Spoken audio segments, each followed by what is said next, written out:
Sean bienvenidos una vez más a este su espacio expositivo con Tulio Reyes Miranda, haciendo entrega una vez más del comentario de la Parshat de la semana, que en esta ocasión lleva por título la Parshat Toledot, pero esta vez comentada, y aquí en adelante, comentada desde el Nuevo Testamento. Así que vamos a iniciar nuestro estudio, nuestro comentario de esta Parshat que corresponde prácticamente la historia de la muerte de Abraham y en parte a la historia de Isaac, ¿ok? Pero en esta ocasión vamos a comentar esta palabra o el título de la parshat que es Toldot o Toledot, mejor dicho, en Génesis 25:19 en comparativa con el Brit Hadashah o conocido como el Nuevo Testamento, ¿ok? O el Nuevo Pacto. Por ejemplo, en el libro de Génesis capítulo 25, es decir, en el Sefer Bereshit, capítulo 19, verso 10, capítulo 25, verso 19, dice lo siguiente. Dice, de él Toldot, de él Toldot, Isaac ben Abraham. Esto generalmente traduce en las versiones españolas como estas son las generaciones de Isaac, hijo de Abraham. Ok. Y continúa el pasuk, Abraham holit et Yishac, es decir, y Abraham engendró a Isaac. Es decir, que a partir del capítulo 25, pasuk 19, viene a hablar sobre la vida de Isaac. Y en las versiones españolas traduce entonces que estas son las generaciones de Isaac. Ahora, esta palabra Toldot también se utiliza en la versión hebrea de Mateo, entendiendo que la palabra Toldot traduce a la palabra genealogía. ¿Ok? Es decir, que esta palabra en griego sería, esta es la genealogía de Isaac, hijo de Abraham, pues Abraham engendró a Isaac. Ahora, en Mateo capítulo 1, verso 1 al 2, en el libro de Mateo dice o introduce lo siguiente.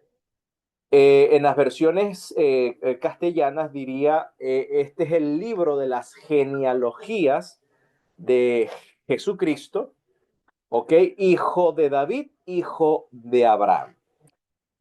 La palabra genealogía, mire cómo es traducido en el hebreo. Dice, Ze Sefer Toldot, este es el rollo, Zet Sefer Toldot, este es el rollo o este es el libro de Toldot, de las generaciones o de las genealogías. ¿Ok? HaMashiach Yeshua, del ungido Yeshua, ven David, ven Abraham, hijo de David, hijo de Abraham. Y continúa el pasuk número 2 diciendo, Abraham Jolit et Isaac, tal cual como lo dice en la Torá. ¿Ok? Y Abraham engendró a Isaac. Ahora bien, la palabra Toldot en realidad no significa generación, porque hay una palabra hebrea para generación que es la palabra dor. Por ejemplo, aparece en el libro de Génesis capítulo 6, verso número 10, cuando dice, el Toldot Noah. Estas son las, entre comillas, esta es la genealogía de Noah. Dice Noah, un Ish Sadik, ¿ok? Y además dice que era Temimín, Bedorotan, es decir, Temimín en su generación, es decir, íntegro en su generación. La palabra en su generación es Dor, ¿ok? O sea que Dor es en realidad la palabra hebrea que se utiliza para generación. Entonces, ¿qué significa esta palabra Toldot? Más exactamente. Bueno, cuando uno lee Génesis, en el capítulo 2, verso 4, la palabra Toldot aparece por primera vez en la Torah, allí en Génesis 2:4, cuando dice, Elech Toldot. ¿ok? O el Toledot, ha shamayim beharet, ¿ok? Behiv varam, es decir, en las versiones castellanas dice el Toldot como estos son los orígenes, ¿ok? De los cielos y la tierra en su crear, por así decirlo, ¿ok? O cuando fueron creados. Por tanto, Toldot, noten que aquí utiliza, es una palabra con Baf plene. Baf plene es cuando lleva la ot Baf, ¿ok? Con el Holem. A diferencia que en el resto de los pasuquín de la Torah va a aparecer como Baf defectiva. Es decir, no tiene la Baf, como por ejemplo aquí en Génesis 25:19, no lleva la Baf plene, lleva Baf defectiva, es decir, solamente un punto encima de la Dalet. Igualmente en el Sefer Matilla aparece Toldot sin la Baf, es decir, como Baf defectiva. Igual en Génesis 5:1 que más adelante vamos a leer. Es decir, que aquí en la Torah aparece la palabra Toledot con Baf plene, porque está hablando de la creación original que salió pues directamente de la mano del Creador, cuando todavía el pecado no había entrado en el mundo. ¿Ok? Y por lo tanto ya se utiliza la idea de Toldot o Toledot con Baf plene. Ahora, ¿por qué entonces esta diferencia de traducción? ¿Por qué aquí en Génesis 2:14 Toldot traduce como orígenes y en otros pasuquín traduce como genealogía o como generación? Bueno, en realidad la palabra Toledot literalmente significa aquello que produce o aquello que se genera. Y también tiene que ver con los orígenes o la historia. Porque la historia trata no solamente de los eventos, sino también trata de los inicios, de los orígenes. Por lo tanto, Génesis 2:4, la palabra Toldot podría mejor traducirse según el contexto como la historia, es decir, esta es la historia de los cielos y la tierra cuando fueron creados. Eso traduciría más exactamente la expresión Toldot en Génesis 2:4 o el lexema Toldot en Génesis 2:4. Igualmente en Génesis 5:1 diría Ze Zefer Toldot Adam. Note que lleva Baf defectiva, porque ya está hablando de la historia del hombre ya una vez caído en el pecado, ¿no? Ya cuando se introduce el pecado. Entonces ahí es con Baf defectiva. Entonces Ze Zefer Toldot Adam Veion Vero Elohim Adam Bitmut Elohim Aza Oto. Es decir, este es el rollo o este es el libro de la historia o de los orígenes o de la historia de Adán en el día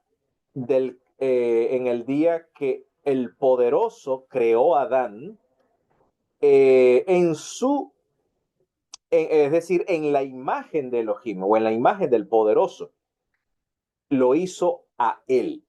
Esto es lo que más o menos diría así en el hebreo, ¿ok? Entonces, en el Sefer de Matiyah o en el Sefer de Leví ben Alfeo, que es el nombre original de Mateo, bueno, como la tradición eclesiástica le adjudica la autoría al apóstol, al discípulo del Señor, que en la tradición aparece como Leví ben Alfeo y que posteriormente es llamado Mateo. Entonces, en realidad, el Sefer, ¿qué es el libro de Mateo? El libro de Mateo dice aquí que es un Sefer, es un rollo, es un libro. ¿De qué trata el libro? Dice, Sefer Toldot Hamashiach Yeshua. Es decir, este es el libro de la historia del Mesías o de los orígenes y de la historia en sí. Más exactamente sería de la historia del Mesías Yeshua ben David ben Abraham. O sea que este documento de Leví ben Alfeo es un libro que recuenta la historia del Mesías Yeshua. Pero ¿bajo qué contexto debemos analizar esta historia? Bueno, este es el libro de la historia del Mesías Yeshua no se enfoca tanto en datos biográficos, no es una biografía, ¿ok? No es una biografía. Porque fíjense, en el mismo capítulo 1, versos 18 al 20, ya nos va a decir que este documento se escribió con una intención teológica para un auditorio específico. Noten, el nacimiento de Jesús Mesías fue así. Mateo comienza, si ustedes pueden percatarse, Mateo comienza a tomar en cuenta el linaje del Señor, ¿ok? A partir de Abraham, ¿ok? Y a partir de David menciona que Jesús es un hijo, ¿ok? Es un hijo, Mateo 1, déjame ubicarme aquí, Mateo 1 dice que Yeshua, ¿ok? Hamashiach, es decir, Jesús el ungido, es un hijo de David, es un Ben David, es decir, viene a trazar su linaje davídico y que a su vez, al ser hijo de David, al mismo tiempo pertenece al linaje de Abraham. Por tanto, es un hijo de Abraham al mismo tiempo. Entonces, de allí en adelante, parte la genealogía desde Abraham. ¿Por qué? Porque estos dos personajes, Abraham y David, es muy importante para la comunidad judía. Por lo tanto, Mateo viene a legitimar el linaje davídico de Yeshua Hamashiach, que es un tema prácticamente neurálgico, es un tema vital para, por así decirlo, justificar o demostrar la mesianidad de Jesús, o la legitimidad de la mesianidad de Yeshua como un descendiente de David y por lo tanto heredero al trono de David. Es un tema que compete a la comunidad judía. Así que esto es un documento especial para judíos, ¿ok? Para judíos. Y por eso lo va a confirmar aquí en los versículos 18 al 23, cuando dice, siendo María, su madre, desposada con Joseph, antes de que se juntasen, se halló haber concebido de Ruach o Ruach en arameo, eso es lo que significa del poder de la santidad. O sea, es decir, según Leví ben Alfeo, en la teología matiana, Yeshua tiene un origen puntual de que este fue concebido directamente de Ruach HaKodesh, ¿ok? Del espíritu de santidad. Es decir, Mateo en la teología matiana no está la preexistencia del Mesías, quiero aclarar, ¿ok? En el documento de Mateo, no, el tema parte o, o sea, la cristología o el origen del Mesías parte, según Mateo, a partir de la concepción de Miriam, o sea, la concepción de Yeshua a partir de una obra sobrenatural en este caso, del poder de la santidad, de Ruach HaKodesh o de Ruach Kocheja. Por tanto, Joseph, su marido, como era Sadik, era un justo, y no quería infamarla o difamarla, quiso dejarla secretamente. Y pensando él en esto, he aquí que un mensajero del Señor le aparece en sueños diciendo, Joseph ben David. O sea que Joseph procedía del linaje davídico. Por lo tanto, Joseph era un candidato a heredar el trono. Él o tanto él como su descendencia, ¿no? En este caso. Pero el ángel le dice que no tengas miedo de recibir a Miriam, tu mujer, ¿ok? Porque lo que en ella es concebido de Ruach HaKodesh es. Esto es decir, esto procede del poder de la santidad. Y parirá un hijo y llamará su nombre Yeshua. Era común que en arameo la palabra Por ejemplo, si uno lee en griego la palabra que aparece aquí en Mateo, la palabra es Jesús. Y Jesús es una traducción por ejemplo, cuando uno ubica este nombre en la Septuaginta, que es la versión hebrea, perdón, la versión griega del Antiguo Testamento, esta palabra traduce de Josué como Yehoshua y traduce de su aféresis o de el nombre arameo Yeshua. Y generalmente los de Galilea hablaban arameo, por lo tanto, su nombre en realidad sería Yeshua o Yeshu, ¿ok? Cualquiera de las dos formas de pronunciar el nombre de Josué, ¿ok? O de Yehoshua, sería en arameo Yeshua o Yeshu. Por eso traduce Jesús al griego, que así aparece en la Septuaginta, cuando traduce del hebreo Yehoshua y del arameo Yeshua. Porque el nombre comparte una raíz con la palabra hebrea yashá, que es salvar. Por tanto, dice acá, parirá un hijo y llamará su nombre Yeshua, porque él salvará a su pueblo de sus pecados. Esta es la temática de todo el libro de Mateo.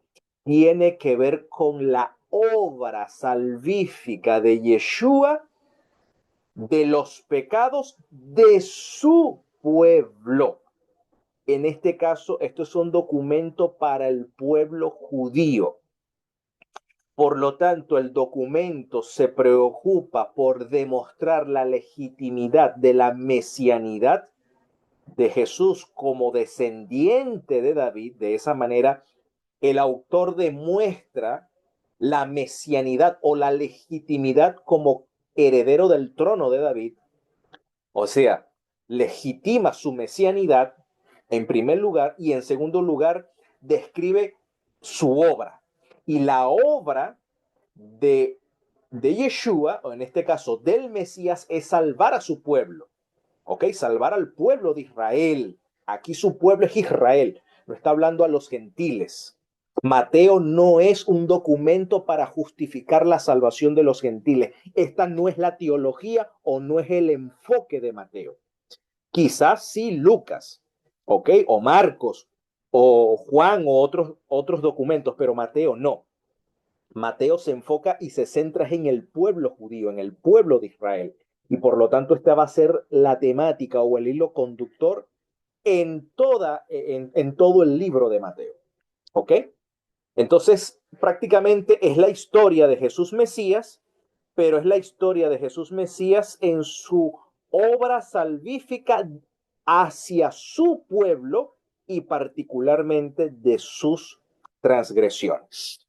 Entonces dice, todo esto aconteció para que se cumpliese lo que fue dicho por el Señor o por el profeta que dijo, he aquí la Virgen concebirá. Esta cita que hace el agiógrafo o el escritor del documento está citando no la Biblia hebrea, está citando es la Septuaginta o la versión griega que dice así, porque en la versión hebrea este verbo concebir no está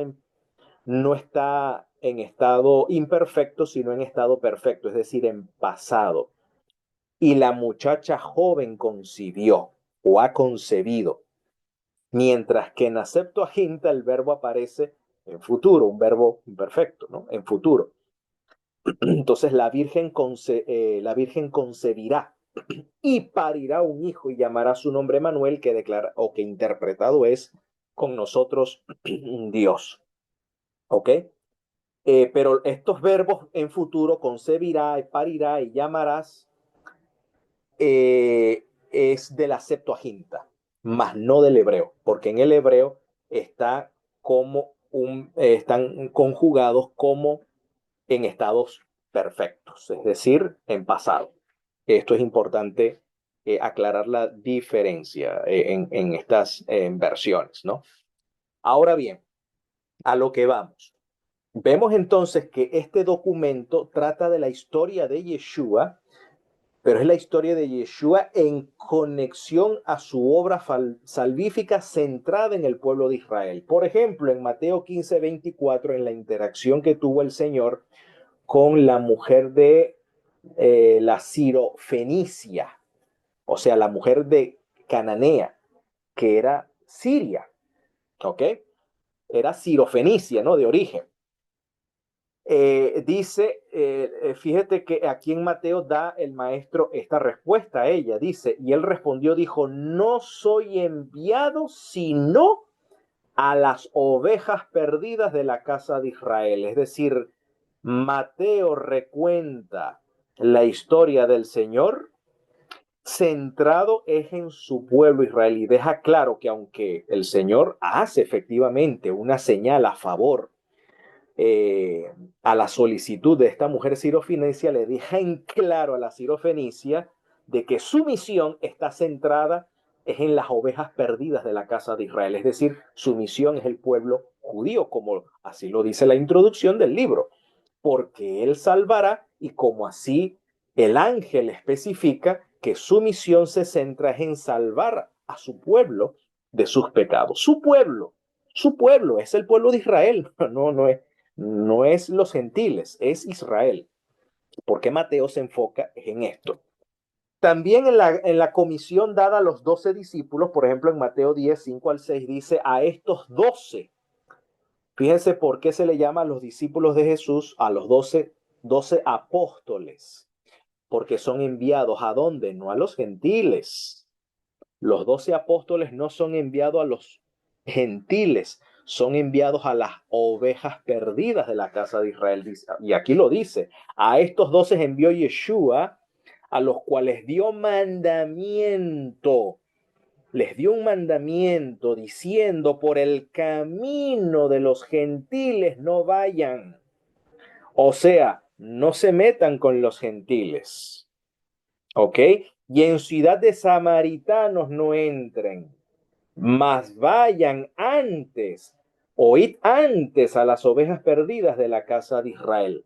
En Mateo, todo el libro, la misión se centra es en el pueblo de Israel, ni en los samaritanos, ni en los gentiles. Entonces alguno preguntará o dará la objeción, ¿y cómo hacemos entonces con la gran comisión de Mateo 28? Allá yo quería llegar. Tomando en cuenta todo el contexto de Mateo que se centra en la obra de Jesús de salvar a su pueblo de sus pecados, la gran comisión que se registra en Mateo 28 no es ir a evangelizar a los gentiles, sino a evangelizar a los judíos que están en la diáspora o están en el exilio. ¿Ok? Pero alguno dirá, pero bueno, pero es que allí dice, vayan y hagan discípulo a todas las naciones. Bueno, esa traducción está sencillamente siguiendo la sintaxis en griego, pero no es la sintaxis correcta. Ya vamos a analizar de qué se trata. Bueno, ahí tengo el texto griego de Mateo 28:19 que dice,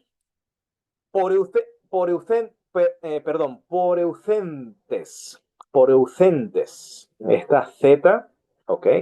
Esta teta se pronuncia como Z, ¿no? Por eucentes. U macetusate. Es decir, este verbo, el verbo ir, está aquí conjugado como un verbo participio deponente aoristo, tercera persona plural. ¿Ok?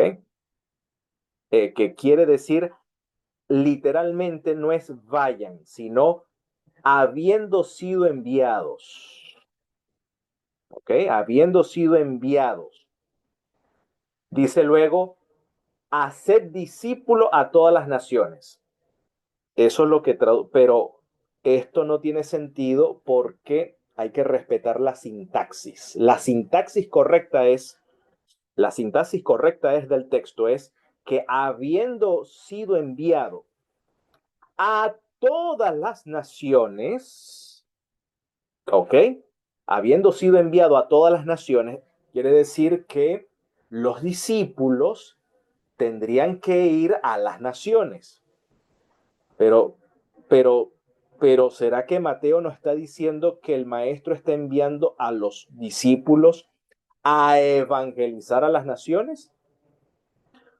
¿O respetando el contexto de todo el libro, cuya misión se centra en las ovejas perdidas de la casa de Israel, ¿no será que están siendo enviados a ir a las ovejas perdidas de la casa de Israel que están en las naciones? Creo yo que este sería el mejor sentido de lo que aquí el maestro quiso decir.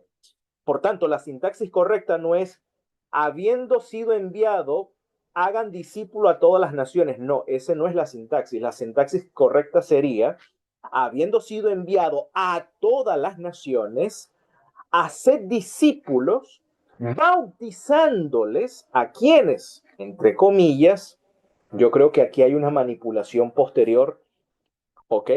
Porque si el Señor está enviando aquí, yo no tengo ningún prejuicio ni tengo ningún problema de que el Señor envíe a evangelizar a las naciones.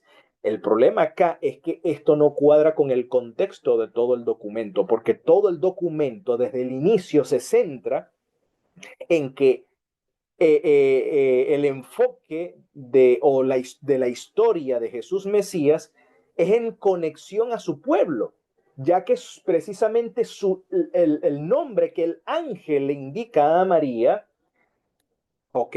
Es que se le coloque su nombre Jesús o Yeshua, porque éste salvará a su pueblo de sus pecados. Es decir, que la misión del Mesías se centra, según Mateo, según el interés teológico de Mateo, es en su pueblo Israel. Y ya vamos a confirmar esto según el testimonio de la historia temprana de la iglesia. Ya vamos a confirmar esto.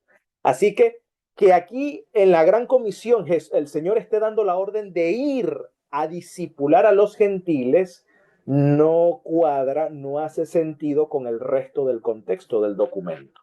Más bien es la propuesta que pudiera ser, respetando el contexto de todo el documento, que el Señor está enviando a los discípulos a ir a todas las naciones y discipular, obviamente, a los judíos que están en las naciones, que están en la diáspora, bautizándoles dentro del nombre. Esta preposición is significa ir hacia adentro.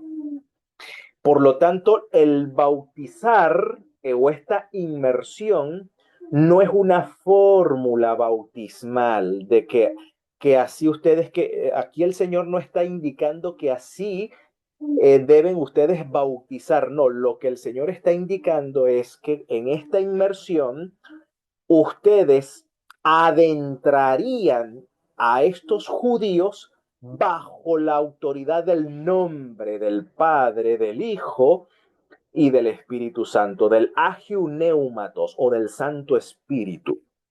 Ese es el orden que dice aquí en el griego, Agiu Neumatos. Es decir, al bautizar, al discipularlos, al bautizarles, ¿ok? eh, Adentro del nombre, es decir, estos sumergidos serían adentrados bajo la autoridad eso es lo que quiere decir, bajo la autoridad del Padre, del Hijo y del Santo Espíritu. ¿Ok? Y luego continúa enseñándoles a guardar todas las cosas que yo les he hablado, y aquí yo estoy con ustedes hasta el final del siglo, hasta el fin del mundo. Y ahí la palabra fin del mundo te lo explica mejor Mateo 24, cuando dice que este evangelio del reino será predicado, dice allí, hasta el fin del mundo. La palabra mundo no se refiere al globo terráqueo, porque ahí la palabra es oikumene. Y la oikumene esa palabra era empleado para referirse a todo el territorio conquistado por el Imperio Romano. Y en el contexto del discurso, el fin del mundo no es la segunda venida. El fin del mundo es la destrucción del segundo templo, que de hecho ocurrió en el año 70 de nuestra era. Eso es el fin del mundo en el contexto de Mateo.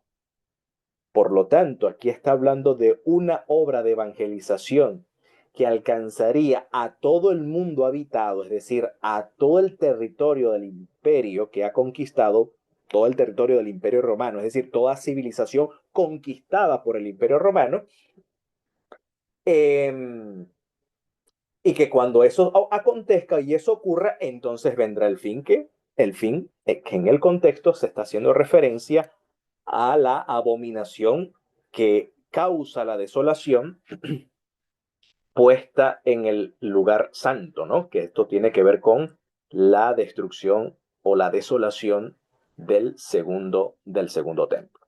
Ahora bien, en la versión hebrea, piense que la versión hebrea sí respeta la sintaxis que está en el griego. Quiero aclarar que esta versión hebrea no es que hay un original, no hay un original hebreo que anteceda al griego, no. El documento original de Mateo fue escrito en griego, el más antiguo que se conoce, como es el P75, ¿ok? Está, este documento está en griego, el más antiguo está en griego. Pero algunos hermanos judíos se han encargado de traducir, como se traduce del griego al español, del griego al inglés, y del griego al mandarín, y del griego a cualquier otra, al francés o a cualquier otro idioma, pues del griego se traduce al hebreo, y el hebreo sí respeta la sintaxis diciendo, lehu el kol hamim. Esto traduce, vayan a todos los pueblos. Fíjense, vayan a todos los pueblos.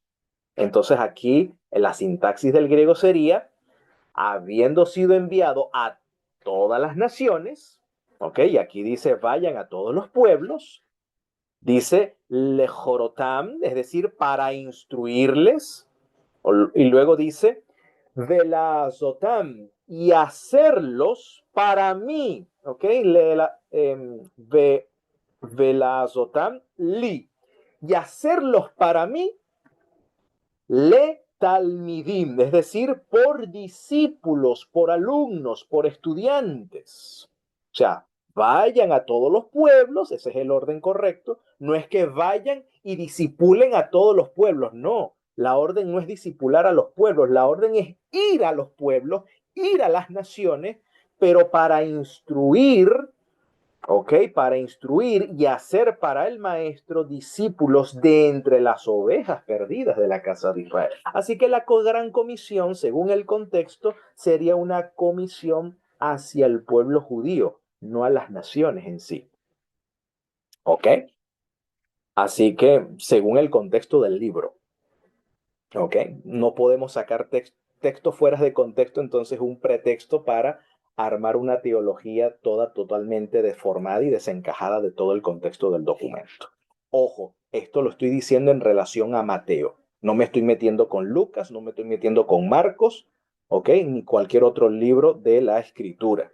Estamos hablando de Mateo, porque el interés de Mateo es el pueblo judío, como en la misma introducción, ¿ok? Y en el resto del cuerpo del libro, como ya hemos leído ciertos pasajes donde claramente la obra del Mesías, según el agiógrafo, se centra es en las ovejas perdidas de la casa de Israel, ¿ok?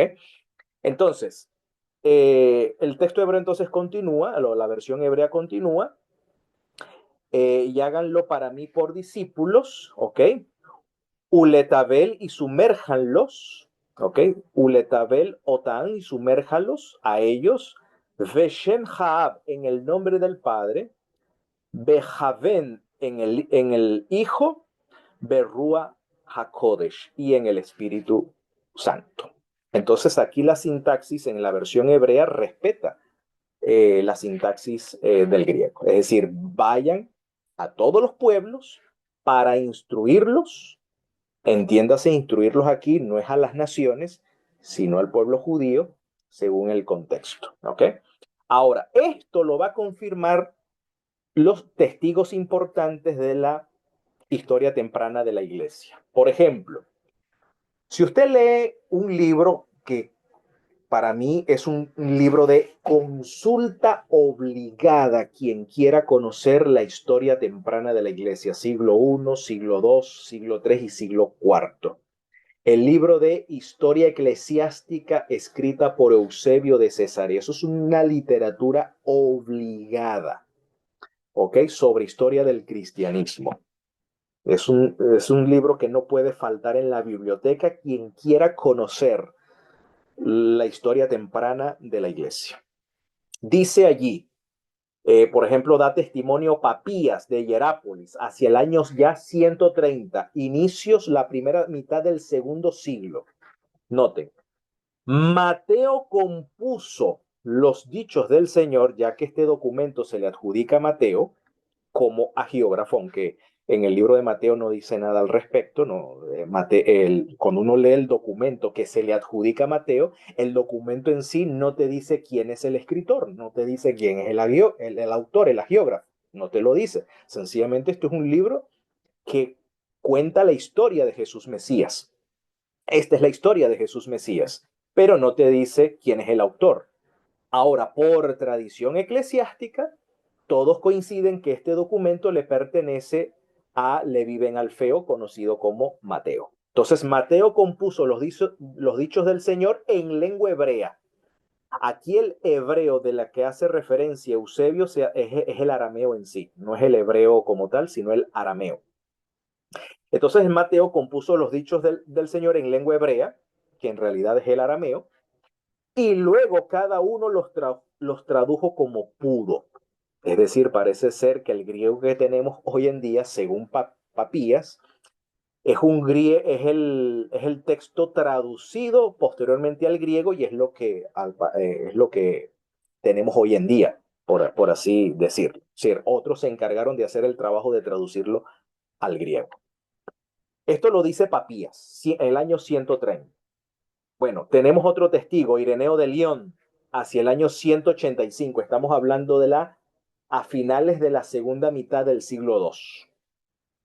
Mateo, que predicó a los hebreos en su propia lengua, te lo está diciendo Ireneo de León, que Mateo predicó a los hebreos en su propia lengua, es decir, en lengua aramea.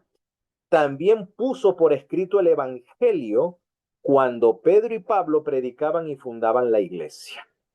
Ireneo de León, hacia el año 185. Pueden encontrar esta cita en el libro Adverso a Heresis, es decir, herejías adversas, en el tomo 3, capítulo 1, párrafo número 1. También de esto da testimonio Orígenes de Alejandría, a inicios del siglo III. Dice, el primer evangelio fue escrito de acuerdo a Mateo. Es decir, según Orígenes, el primer evangelio escrito fue el de Mateo, tal cual como está en el orden de los libros del Nuevo Testamento. Mateo, Marcos, Lucas, Juan. Ese es el orden. En ese orden es el orden cronológico, por así decirlo. Entonces, el primer evangelio fue escrito de acuerdo a Mateo, el mismo que primero fue cobrador de impuestos, pero después fue un apóstol de Jesús el Mesías, que habiéndolo publicado para los judíos creyentes, lo escribió en hebreo. Toda esta gente están dando el mismo testimonio, que este documento fue escrito en arameo y que fue escrito para la comunidad judía, para la comunidad de los fieles judíos. No está hablando aquí gentiles. Así que esto es un documento judío, para judíos. Mateo es un documento, según estos testigos que estamos analizando, es un documento escrito para un auditorio judío, no gentil. Por otro lado, nos menciona Eusebio de Cesarea a mediados del siglo IV en su libro Historia Eclesiástica, tomo 3, digamos el capítulo 24, dice que Mateo también, habiendo proclamado el Evangelio en hebreo, en el momento de ir hacia las otras naciones, o sea, parece ser que Mateo salió de la tierra de Judea dice que lo escribió en su lengua nativa. No tiene sentido escribir o predicar este evangelio para gentiles en lengua aramea, cuando la lengua franca, la lengua que se hablaba en todo el mundo, en toda la oikumene, era el griego. O sea, si yo voy a escribir un evangelio o voy a escribir un documento para que sea leído mundialmente, yo tengo que utilizar el idioma que es el que más se habla, la lengua franca. ¿Ok? En ese entonces no era el arameo, era el hebreo, era el griego. Entonces ya te está diciendo que el hecho de que Mateo lo haya escrito en arameo es porque el interés de Mateo se centró en la comunidad judía. Y dice, y así suplió el deseo de su presencia entre ellos por medio de sus escritos.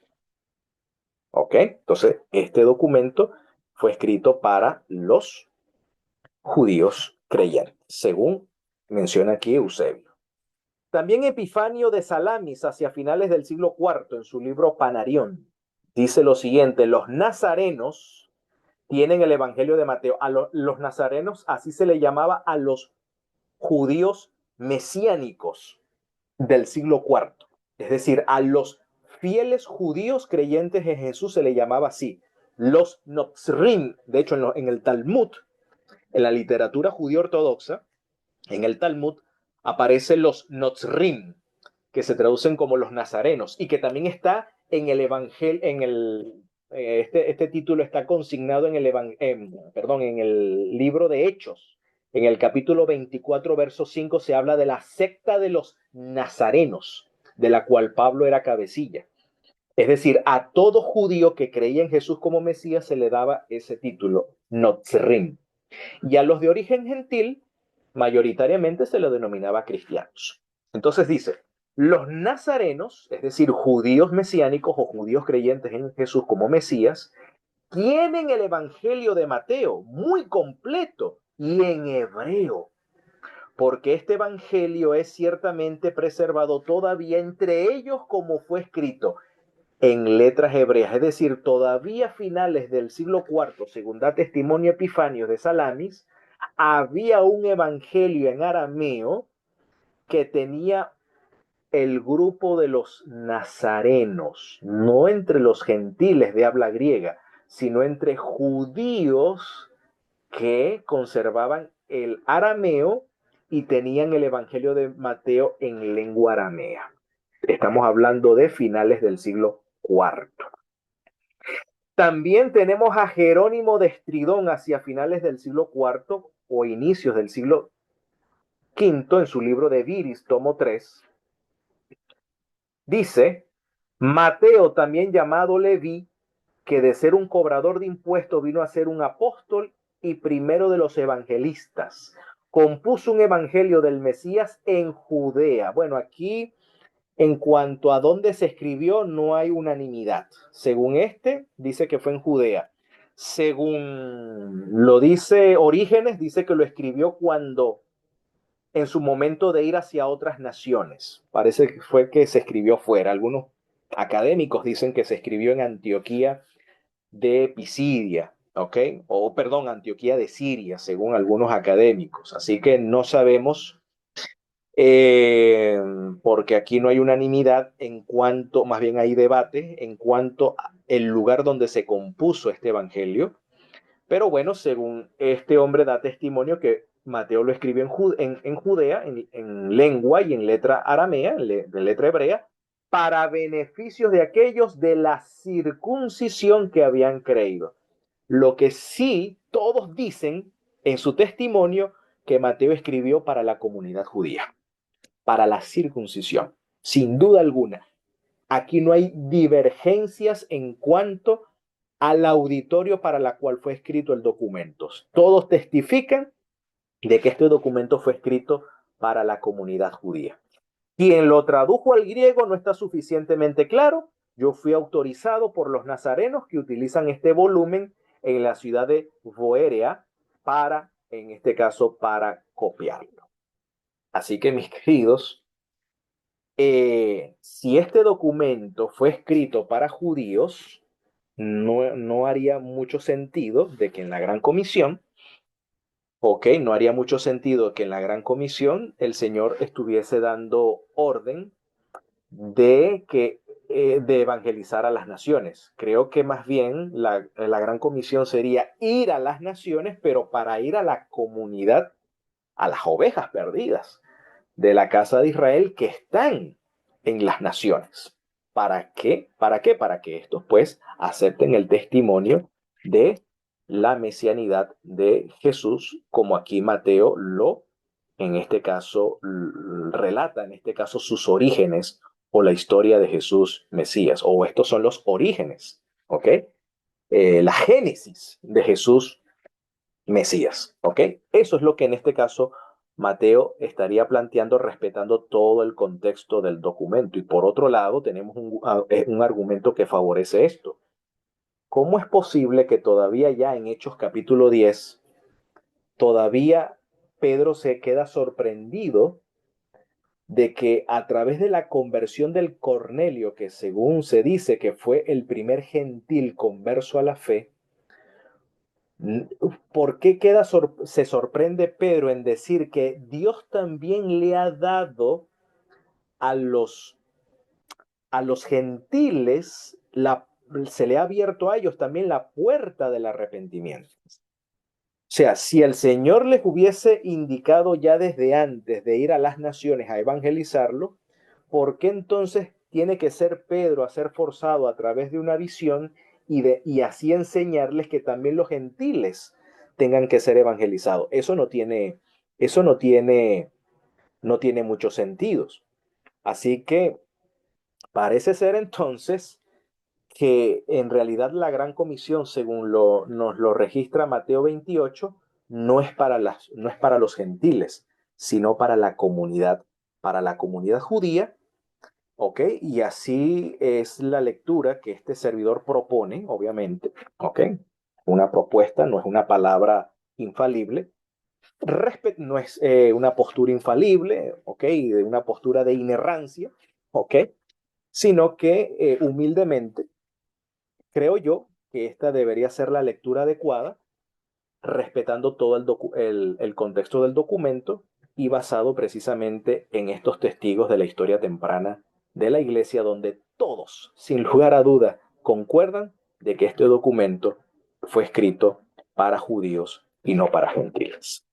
Con lo ya mencionado y con lo ya dicho, espero pues que esta presentación, esta exposición sea de su edificación, que contribuya a su crecimiento, ¿ok? En la fe y en el conocimiento de nuestro Señor Jesús, hasta que éste venga y nos los traiga nuestro Dios y Padre de nuestro Señor, hasta su pronta aparición en las nubes del cielo, y que esto pueda efectuarse en nuestros días, y para ello digamos amén. Bendiciones.